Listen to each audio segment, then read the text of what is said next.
YCP హయాంలో నాయి బ్రాహ్మణులకు ఏమాత్రం న్యాయం జరగలేదని అర్బన్ అభ్యర్థి దగ్గుపాటి ప్రసాద్ అన్నారు. టీడీపీ నాయి బ్రాహ్మణ నగరాధ్యక్షుడు కడియాల కొండన్న ఆధ్వర్యంలో సుమారు 100 మంది నాయి బ్రాహ్మణులు వైసీపీ నుంచి తెలుగుదేశం పార్టీలో చేరారు. వీరందరికీ దగ్గుపాటి ప్రసాద్తో పాటు అంబికా లక్ష్మీనారాయణ కండువాలు వేసి పార్టీలోకి సాదరంగా ఆహ్వానించారు. టీడీపీ హయాంలోనే మాకు న్యాయం జరిగిందని, ఇక నుంచి పార్టీ గెలుపు కోసం తాము పనిచేస్తామని స్పష్టం చేశారు. ఈ కార్యక్రమంలో జనసేన, బీజేపీ నాయకులు పెద్ద ఎత్తున పాల్గొన్నారు.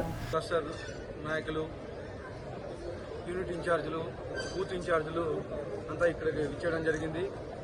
మేము వచ్చే నెల 13వ తేదీ ఎన్నికలు ఎలా జరుపుకోవాలి, ఎలా ముందుకెళ్లాలని చెప్పేసి ఈ విస్తృత స్థాయి సమావేశంలో చర్చించడం జరిగింది.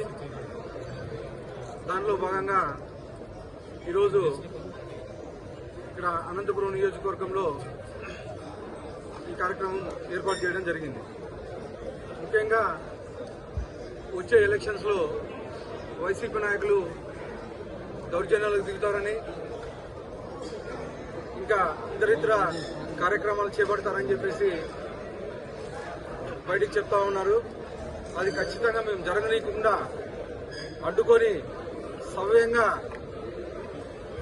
ఎలక్షన్ జరపాలని చెప్పేసి మేము ఇక్కడ ఎలక్షన్ కమిషన్ని కోరడం జరుగుతూ ఉంది. అలాగే ఇక్కడ ఉండే సమస్యలు, అనంతపురంలో ఉండే సమస్యలు చాలా ఉన్నాయి. ముఖ్యంగా భూగర్భ డ్రైనేజ్ సమస్య, అలాగే డంప్యార్డ్ షిఫ్టింగ్, వాటర్ ప్రాబ్లం ఉంది. అలాగే ఔటర్ రింగ్ రోడ్డు ట్రాఫిక్ సమస్య చాలా ఉంది. వీటన్నిటినీ పోవాలంటే వచ్చేది తెలుగుదేశం ప్రభుత్వం ఏర్పాటు చేసుకోవాలి. ఖచ్చితంగా మన నాయకుడిని చంద్రబాబు నాయుడిని ముఖ్యమంత్రి చేసుకోవాలి. ఇక్కడ అనంతపురంలో ఎమ్మెల్యే, ఎంపీని గెలిపించుకోవాలి. అనంతపురం ఒక్కటే కాదు, మొత్తం రాష్ట్రం అంతా తెలుగుదేశం గెలిపించుకోవాలని చెప్పేసి ప్రతి కార్యకర్తకి మీ మీడియా ద్వారా తెలియజేస్తున్నాను. ప్రతి ఒక్కరూ ఈ 25 రోజులు కష్టపడి, అహర్నిశలు కష్టపడి పార్టీని గెలిపించుకోవాలని చెప్పేసి కోరుతా ఉన్నాను. సార్, మొన్న బాలకృష్ణ గారి పర్యటనలో అనుభవం లేకున్నట్లు మాట్లాడిపోయినాడు చెప్పి అనంత వెంకటరామరెడ్డి గారు అంటున్నారు. వైసీపీ ఇద్దరికి అనుభవం లేదు అని చెప్తున్నారు. నేను గతంలో ఓన్లీ ఎంపీపీగానే చేశాను. ఇప్పుడు మొదటిసారి ఎమ్మెల్యే అభ్యర్థిగా నిలబడ్డాను. ఆయన 4 సార్లు ఎంపీగా చేశారు, ఒకసారి ఎమ్మెల్యేగా చేశారు. వాళ్ళ ఫాదర్ 2 సార్లు ఎంపీగా చేశారు, ఒకసారి ఎమ్మెల్సీగా చేశారు. ఇదే విషయం నాకని తెలియదు. బాలకృష్ణ గారు మొన్న చెప్పారు. అనుభవం లేకపోతే బాలకృష్ణ గారికి ఈ విషయాలన్నీ ఎలా తెలిసాయని చెప్పేసి తెలియజేస్తా ఉన్నాను.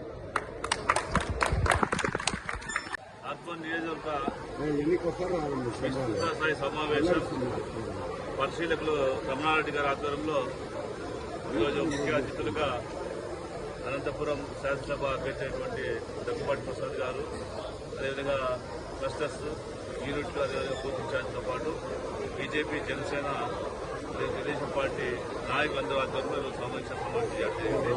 ఈ సమావేశం ద్వారా కేవలం 25 రోజులలో మనకి ఎన్నిక రాబోతుంది కాబట్టి ఆ ఎన్నికల్లో మన బూత్ ఇన్ఛార్జ్ కానీ, నాయకులు కానీ ఏ విధంగా కృషి చేయాలి, ఏ విధంగా ప్రతి ఒక్క ఓటర్ని మనం కలవాలి, తద్వారా తెలుగుదేశం పార్టీకి మనం ఓటు వేయించుకుని తప్పకుండా ఈ ఎన్నికల్లో అనంతపురం జిల్లా వ్యాప్తంగా ఉండే 14 నియోజకవర్గాలతో పాటు 2 పార్లమెంటు సభ్యులు కూడా గెలిపించుకోవాల్సినటువంటి బాధ్యతని గుర్తు చేసుకుంటూ ప్రతి ఒక్క కార్యకర్త కూడా కష్టపడి 5 సంవత్సరాల పాటు ఈ యొక్క ప్రభుత్వంలో అరాచకాలు ఎదుర్కొంటూ అనేక కేసులు కూడా పెట్టుకుంటూ ఈరోజు పూర్తి స్థాయిలో కార్యకర్తలను పనిచేయలేదు. కాబట్టి ఈ 25 రోజులు కూడా అదే స్ఫూర్తితోటి పనిచేస్తూ ప్రతి వార్డులో ఉన్నటువంటి ప్రతి ఇంటికి కూడా, ప్రతి గడప కూడా వెళ్లి అవసరమైతే 5 సార్లు కాకపోతే 6 సార్లు వెళ్లి వారి ఓటుని అభ్యర్థించమని, అదేవిధంగా అక్కడ సమస్యలు కూడా ఆ వార్డులలో ఎవరైనా దౌర్జన్యాలకు పాల్పడతారా, ఇంకా రౌడీ స్టేట్ల నుండి వీళ్ళందరూ ఇబ్బంది పెడతారన్న విషయాన్ని కూడా వాళ్ళ ద్వారా తెలుసుకోవాలని చెప్పేసి కార్యక్రమం ఏర్పాటు చేయడం జరిగింది.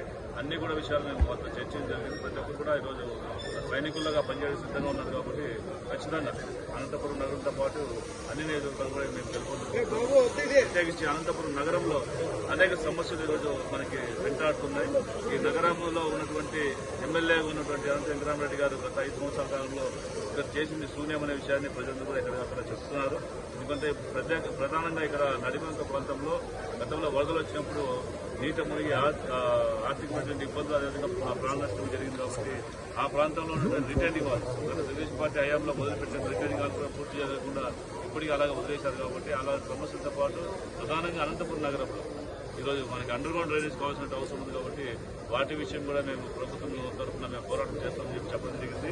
మా మేనిఫెస్టోలో కూడా ఈ విషయాన్ని మేము తెలియజేస్తూ ఈ నగరాభివృద్ధిగా కాదు అనంతపురం నిత్యం కరువు కాటకాలతో ఉన్న జిల్లా కాబట్టి ఇక రైతన్నులు ఎదుర్కొన్న సమస్యలు కావచ్చు, నగరానికి రావాల్సినటువంటి నీటి సమస్య కావచ్చు, ప్రతి ఒక్క సమస్య మీద మేము స్పందించి పోరాటం చేస్తామని చెప్పేసి వారికి ఈరోజు తెలియజేయలేదు. కాబట్టి అందరూ కూడా ప్రతి ఒక్కరు కూడా ఈరోజు ఎన్నికలు ఎప్పుడు వస్తాయా, ఎప్పుడెప్పుడు ఎన్నికల్లో ఓటు వేద్దామనేటువంటి ఆలోచన ఈరోజు ప్రజలు ముఖ్యంగా మహిళల యువత కూడా ఈరోజు ఆలోచన చేస్తారు. ఎందుకంటే మహిళలకి ఎన్నో రకాలైనటువంటి సంక్షేమ కార్యక్రమాలు గత ప్రభుత్వంలో మేము అందించినప్పుడు ఈ 5 సంవత్సరాల కాలంలో కేవలం వాళ్ళని ఒక ఓటర్లుగా చూసారు తప్ప వాళ్ళకి రావాల్సినటువంటి నిజంగా న్యాయంగా రావాల్సినటువంటి వాళ్ళ మహిళకి ఎటువంటి సదుపాయాలు కల్పించలేని పరిస్థితులను ప్రభుత్వం చూస్తున్నారు. కాబట్టి వాళ్ళందరూ కూడా మేము చెప్పే సూపర్ 6 పథకాలు ప్రత్యేకించి మహిళా శక్తి ద్వారా ఇచ్చేటువంటి 3 సిలిండర్లు ఉచితంగా ఇచ్చే సిలిండర్లు కావచ్చు, అదేవిధంగా 18 సంవత్సరాలైన ప్రతి మహిళకు కూడా నెలకు 15,000 రూపాయలు ఇచ్చే విషయం కావచ్చు, అదేవిధంగా ఇంట్లో పిల్లలు చదువుకునే ఎంతమంది ఉంటే అంతమంది కూడా తల్లికి వందన కార్యక్రమం ద్వారా సంవత్సరానికి 15,000 ఇచ్చే కార్యక్రమంతో పాటు బీసీలు ప్రత్యేకంగా బీసీలో ఉన్నటువంటి మహిళలు కావచ్చు, పురుషులు కావచ్చు 50 సంవత్సరాల నుండి ప్రతి ఒక్కరికి 4,000 రూపాయలు పెంచే కార్యక్రమంతో పాటు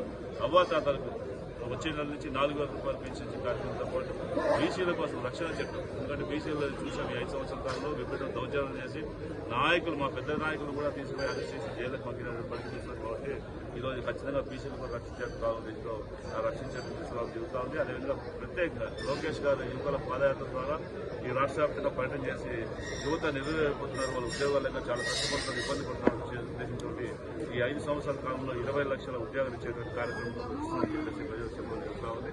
అదేవిధంగా రైతన్నల కోసం ప్రత్యేకించి తొలకర్జీలు పడ్డప్పుడు రైతన్నల విత్తనాల కోసం లేకపోతే ఇతర వర్షాధారంగా పంట వేసేటువంటి వాళ్ళకి కనీసం అంటే డబ్బుల కోసం అవసరంలో ఇళ్లను తాకట్టు పెట్టడం లేదంటే బంగారు కులం పెట్టడము చేస్తున్నటువంటి పరిస్థితుల్లో గుర్తించి ఈరోజు మా నాయకుడు చంద్రబాబు నాయుడు గారు వాళ్ళందరూ కూడా ప్రతి సంవత్సరం 20,000 రూపాయలు రైతులకు డబ్బులు వేసేటువంటి కార్యక్రమం తీసుకురాబోతున్న విషయాన్ని కూడా నేను చెప్తున్నాం. ఈ విధంగా అన్ని సంక్షేమ కార్యక్రమాలు తెలియజేసుకుంటూ అదేవిధంగా ప్రత్యేకించి ఈ ప్రాంతంలో ఉన్నటువంటి మనందరికీ కూడా ప్రతి ఇంటికి కూడా పరిశుద్ధమైనటువంటి జలాలను ఇచ్చేటువంటి నీటి కుళాయిలు ఏర్పాటు చేస్తామని చెప్పేసి మేము మేనిఫెస్టో కూడా పెట్టడం జరిగింది. కాబట్టి ఈ అన్ని కార్యక్రమాలని మా యొక్క నాయకులు కార్యకర్తలు ప్రత్యేకించి క్లస్టర్స్ యూనిట్లు అదేవిధంగా గుర్తించాల్సినతో పాటు మహిళా కార్యకర్తల నాయకులు కూడా ఈ విషయాలను కూడా ప్రజలు తెలియజేస్తూ ఎక్కడికక్కడ చైతన్యం చేస్తూ అందరూ కూడా ఓట్లు వేయించడానికి ఈరోజు ప్రయత్నం